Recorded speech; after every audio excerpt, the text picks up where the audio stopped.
व्यवस्था के ऊपर आज के दिन लाट साहब व्यवस्था चला हुआ है। मैंने स्वराज स्वाभिमान यात्रा में मैंने कहा था कि ये लाट साहब व्यवस्था को सुदेश महतो खत्म करेगा। कर्मचारी से लेकर बड़ा पदाधिकारी जो सेवा के लिए आया है वो सेवा करते हुए दिखाई देगा। ये शासन सुदेश महतो स्थापित करना चाहिए। ये शासन ऐसा शासन लाएंगे जहां का कर्मचारी बीडीओ सीओ डीसी गांव की सेवा करता हुआ नजर आएगा। ये शासन में ये गुणात्मक बदलाव लाने का संकल्प हम लोगों ने लिया है। भाई ये कैसे हो सकता है कि मुझे चावल खाना, बाजरा खाना, गेहूं खाना, मुझे जो खाना है हम तय करेंगे। मेरे गांव का विकास गांव वाले तय करेंगे। मेरे भूमि का संरक्षण गांव वाले करेंगे। मेरी संपदा का सुरक्षा गांव वाले करेंगे। ऐसी व्यवस्था के ऊपर आज के दिन लाट साहब व्यवस्था चला हुआ है। मैंने स्वराज स्वाभिमान यात्रा में मैंने कहा था कि ये लाट साहब व्यवस्था को सुदेश महतो खत्म करेगा। कर्मचारी से लेकर बड़ा पदाधिकारी जो सेवा के लिए आया है वो सेवा करते हुए दिखाई देगा। ये शासन सुदेश महतो स्थापित करना चाहता है। ये बड़ी बड़ी चौहदी, बड़े बड़े बाउंड्री जिस अधिकारी के लिए बनाया गया है उन्होंने अपने शपथ को भूल गए हैं, अपने दायित्व को भूल गए हैं और कुछ भूमिका तो कहीं ना कहीं शासन के प्रमुख लोगों ने भी कर दिया है। ये शासन ऐसा शासन लाएंगे जहां का कर्मचारी बीडीओ सीओ डीसी गांव की सेवा करता हुआ नजर आएगा। ये शासन में ये गुणात्मक बदलाव लाने का संकल्प हम लोगों ने लिया है। ये तैयारी हमारा है। जहां ग्राम सभा के निर्णय को केवल क्रियान्वयन के लिए ये अधिकारी काम करेंगे, अपने दायित्व का निर्वहन करेंगे, ये जिम्मेदारी देने का काम किया है। मैंने तय किया था, आपको याद होगा कि शासन में पुलिस व्यवस्था को सुरक्षा देने का केवल माध्यम मांगा था। लॉ एंड ऑर्डर की व्यवस्था पुलिस के हाथ में होगी, लेकिन पुलिस का डंडा अपने लोगों के ऊपर चलाने के लिए नहीं, अपने लोगों की सुरक्षा के लिए होगा। यह सुनिश्चित करने का निश्चय हम लोगों ने लिया है। यही सुनिश्चित करने का, एक सुधार करने का हम लोगों ने निश्चय लिया है। यह संकल्प है हमारा और मैंने किया है और यह करेंगे। सुशासन देने की तैयारी है हमारा। सुशासन, स्वराज से सुशासन तक की हमारी तैयारी है और यही हमारा शपथ है और यही हमारी तैयारी और यही मेरा पॉलिटिकल एजेंडा है। हम सभी इस पर दिन रात काम करेंगे। मैंने कहा था कि जितने भी अधिकार बने हैं उस अधिकार का एक भी अक्षर से पालन प्रदेश के अंदर होता नहीं है। प्रदेश नियम से ना चलने का एक ठेका लेके रखा है। सरकार नियम से ना चलेगी और अगर पब्लिक नियम की बात करे तो उसको ठेंगा दिखाएगी। यही सरकार का चरित्र बना हुआ है। यही सरकार का आज का वातावरण बना हुआ है। आइए इस व्यवस्था के खिलाफ में ये पूरा सम्मेलन ने खुद को तैयार किया, पूरी व्यवस्था के खिलाफ में खुद को तैयार किया है और हमने तय किया है कि इस क्षेत्र के भाषा संस्कृति, अब बताओ हम लोग के यहां पर 11 भाषा को द्वितीय राजभाषा का दर्जा दे दिया। कल ही चर्चा हम लोग कर रहे थे, एक बड़ा विषय आया। मैंने अपने एक प्रतिनिधि को यहां मंच से रोते हुए देखा, आप सभी इसके गवाह हैं। उनका था कि आने वाले समय में ये संवाद हमें गांव तक जोड़े रखने वाला ये भाषा कैसे जिंदा रहेगा। बताओ, रीजनल भाषा में तो लोगों की उत्सुकता में रीजनल भाषा को द्वितीय राजभाषा का दर्जा दे दिए, लेकिन क्या मैं विधानसभा के अंदर जाके कुड़माली में अगर बात करूंगा तो ट्रांसलेट वहां का कोई पदाधिकारी कर सकता है क्या? ऐसी तैयारी है क्या? कोई कुड़ुक में जाके बात करेगा तो उसको ट्रांसलेट कौन कर सकता है? संताल में जाके करेगा तो उसको ट्रांसलेट कौन करेगा? कोई तैयारी नहीं, कोई तैयारी नहीं है, किसी कहीं पर नहीं है। रीजनल भाषा को अगर मैंने द्वितीय भाषा दिया तो पंचायत में भी कोई जरूरी नहीं है कि खूंटी के किसी गांव में जाकर अगर अपनी मातृभाषा में वीडियो से कोई बात करे तो उसको जवाब देने का लायक वहां कोई पदाधिकारी ब्लॉक में आपको नहीं मिलेगा। यह व्यवस्था जब तक नहीं आएगा, यह व्यवस्था कागज में उलझा हुआ है। इस व्यवस्था को लोगों ने पूर्ण विराम रखकर कहीं कोने में फेंक दिया है।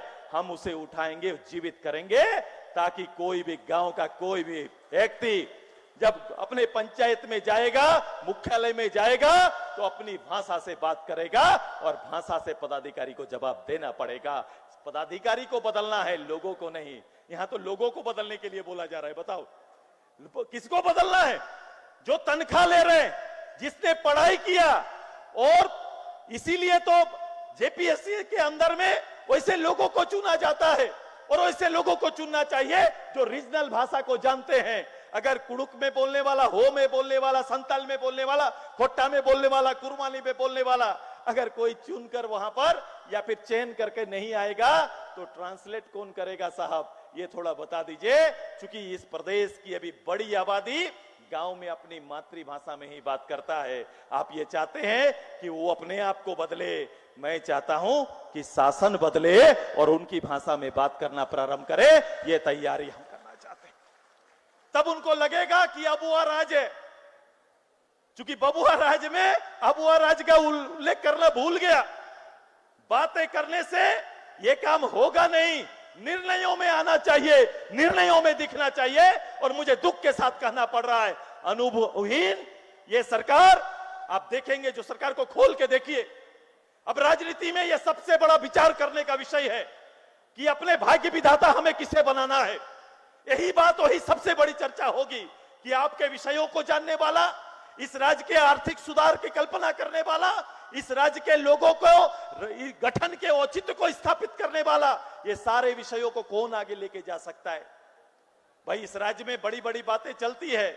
मैंने अभी देखा कि देश के एक संगठन बना है यूपीए 1, यूपीए 2, यूपीए 3 नहीं बोल पाए तो नया संगठन बन गया।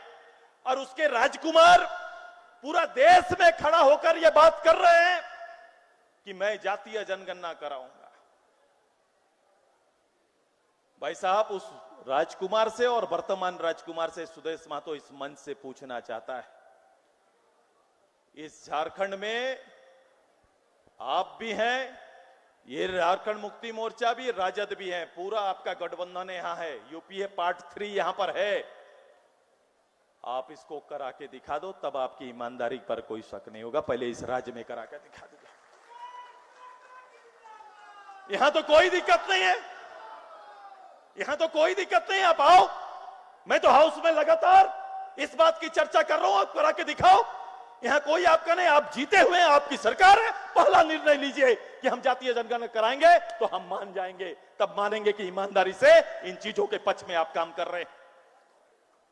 और मैं इस बात को मानता हूं, मेरी पार्टी ने यह तय किया है कि जातीय जनगणना ये इस राज्य की जरूरत है। क्योंकि जिस रूप से राज्य का बंटवारा हुआ, कई ऐसी जातियां, छोटी बड़ी जातियां, जिन्हें जो जगह मिलना चाहिए, जिन्हें जो स्थान मिलना चाहिए, जिन्हें जो भागीदारी मिलना चाहिए, वो भागीदारी मिल नहीं पा रहा है। अगर ये भागीदारी नहीं मिल पा रहा है तो निश्चित रूप से जब तक हम इनकी जाति जनगणना करके इसका आंकड़ा नहीं लाएंगे, हम इसके विकास के लिए कार्यक्रम तय नहीं कर पा रहे हैं। इसलिए इस राज्य के लिए ज्यादा जरूरी है कि आरक्षण के 27%, 14% इस मापदंड से हटकर सबसे पहले इनका जातीय जनगणना हो जाना चाहिए, ताकि हम इस बात को आगे बढ़ा। और बताओ, इस प्रदेश का कितना बड़ा इस राजनीति का पूरे देश में, जिस अंबेडकर साहब ने भारत को संविधान के अंदर में लाया, जिनकी दुहाइयां दी जा रही है, जिस परिवार से, साधारण गरीब परिवार से बढ़कर पढ़कर जिसने भारत का संविधान को लिपिबद्ध किया, आज देखो देश के अंदर में पहला राज्य है जहां पर कोई दलित मंत्री और भागीदार, दलितों का भागीदारी शून्य आपको नजर आएगा। जीरो कर दिया, जीरो है। क्या कोई दलित मंत्री है क्या इस प्रदेश में? कोई राजनीतिक भागीदारी उनके है क्या? प्रथम पांति में एक सीट खाली है, 11 मंत्री हैं, लेकिन इनका हिम्मत नहीं है कि इनके नेतृत्व को सामने लाए। और ये कहीं ना कहीं मेरा परिवार, ये पूरा परिवार इस बात को देख रहा है, पूरा देश इसको देख रहा है, ये तैयारी चल रही है। बताओ, ऐसा कहीं है क्या देश के अंदर? मुझे कोई बता दे। ये पहली बार लोग अपना, जिनके लिए रिजर्वेशन है, जो चुन के, ऐसा नहीं है कि झारखंड मुक्ति मोर्चा के अंदर में कोई दलित विधायक नहीं है इसलिए वो नहीं कर पा रहे। दलित विधायक हैं लेकिन मंत्री नहीं बना सकते। आप सोचो इसकी मंशा क्या है, कहां है और किस रूप से जाना चाहते हैं। विचार करेगा झारखंड, एकदम निश्चित रूप से इस पे बातें और चर्चाएं होंगी। ये तैयारी हमारी है कि जातीय सामाजिक न्याय के पक्ष में हमारा कार्यक्रम चलेगा। अल्पसंख्यक परिवारों को वोट का केंद्र बना के रखा है। मैंने कहा, मैंने कल गांव में भी बोला मैंने चुनाव में भी बोला और मैं 10 साल से एक ही बात बोल रहा हूं। इस प्रदेश में अल्पसंख्यक मुस्लिम भाई, मैं तो मानता नहीं,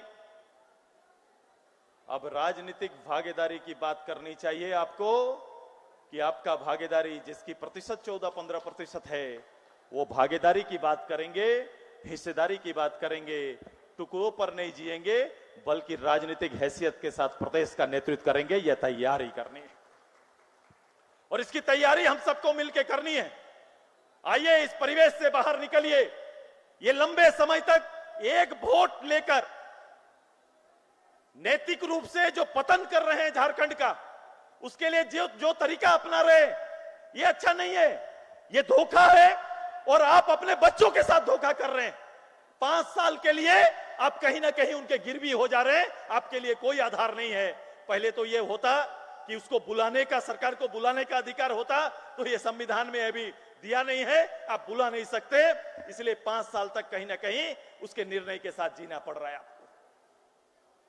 और एक बड़ी तैयारी हम सबको करनी है। मैंने अपने मंच में बैठे पदाधिकारी और गांव के अपने परिवार के हमारे एक एक नौजवान से सुदेश महतो आग्रह करता है, आइए सुदेश महतो बांट कर नहीं, एक भागीदार साथी बनकर काम करने के लिए तैयार है, एकजुट होकर काम करने के लिए तैयार है। हम सब मिलकर प्रदेश की सेवा करेंगे, प्रदेश को आगे बढ़ाएंगे। ये संकल्प हमने लिया, ये संकल्प हमने लिया है, ये संकल्प है हमारा और हम मिलकर काम करेंगे। ये मेरे प्रत्यक्ष रूप से पूरे 20-22 साल के राजनीतिक जीवन को देख लो, आप खोल के देखेंगे तो हकीकत आपको आएगा। इन्होंने एक ही बात को हम 20 साल तक बोल रहे हैं।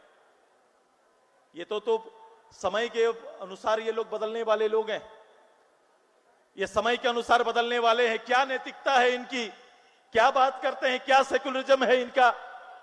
जब मौका मिले तो किसी के साथ जाके गोद में बैठने के हिमायती ये हैं। खाली माहौल तो आने दीजिए, परिस्थिति बनने दीजिए, अपना कलर दिखा देंगे। कहां फंसे हुए हैं, इस प्रदेश को अपने रूप पे ले जाइए, अपने हुनर पर ले जाइए, अपने नेतृत्व क्षमता पर ले जाइए, अपने घर परिवार से नेता पैदा करिए। आप नेता पैदा करिए, वोटर बहुत काम कर लिए, अब नेता आना चाहिए, नेता के रूप में आपको काम करना पड़ेगा। नेतृत्व चाहिए, लीडरशिप चाहिए मुझे इस कौम से। मैं नेता चाहता हूं जो सबकी चिंता करे, सबके बारे में सोचे। ऐसा लीडर पैदा करने के लिए सुदेश महतो काम करना चाहता है। ये चाहिए मुझे। लाइए, बदलिए, चीजों को बदलिए, घर से बाहर निकलिए। ये प्रदेश आपका इंतजार कर रहा है, आपके नेतृत्व का इंतजार कर रहा है। हम कदम से कदम मिलाकर चलेंगे, बाह में बाह डाल के चलेंगे। ये तैयारी करिए, ये तैयारी होना है। आने वाले समय जब आप देखेंगे, मैंने तय कर लिया है। मुझे आज डोमन सर ने शपथ दिलाया, लेकिन मेरा मन स्पष्ट है। मैंने तय करके यहां पर आए हैं कि जो बातें दल और टिकट देने में होती है, सुदेश महतो पहले स्थापित कर देगा। जिसका जितना हिस्सा और भागीदारी, उतना हिस्सा पार्टी के अंदर देने की तैयारी हमने तय कर लिया है। वो झलक यही देखने को मिलेगा जब हमारा कमेटी गठन होगा। निश्चित रूप से ये देखने को आपको मिलेगा, ये चीजें आपको देखने को मिलेंगी। मैंने तैयारी कर ली है। मैं इस आपके माध्यम से गांव गणराज में बैठे लोगों से अपील करना चाहते हैं कि आइए, समय आ गया, परिवेश को बदले। इस राज्य को बहुत आगे जाना है। जिस पर पैरामीटर पर यह प्रदेश नीचे है, उसे उठाना पड़ेगा।